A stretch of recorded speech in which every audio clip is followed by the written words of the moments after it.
If you can have a job, an education, or even a birth control, it's because of a movement called second wave feminism. And here's how it changed everything.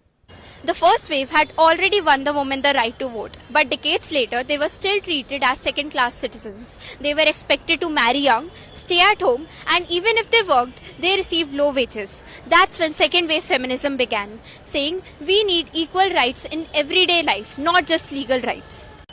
This wave drew inspiration from thinkers like Simone de Beauvoir, whose book The Second Sex argued that one is not born but rather becomes a woman. In other words, this means that gender roles are not natural but they are rather created by society. This idea was the foundation of the second wave feminism.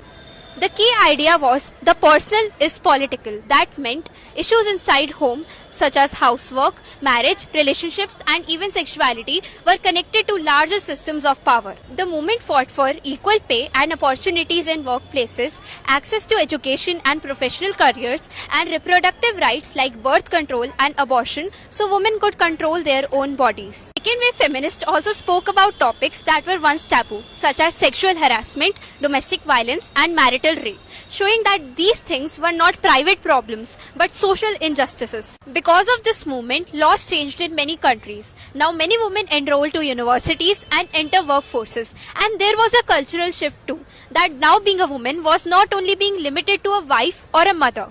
This change didn't happen overnight, but it reshaped the society significantly. Now, was it perfect? No, because it mainly focused on the experiences of white women and middle class women, often ignoring different races and classes and black women.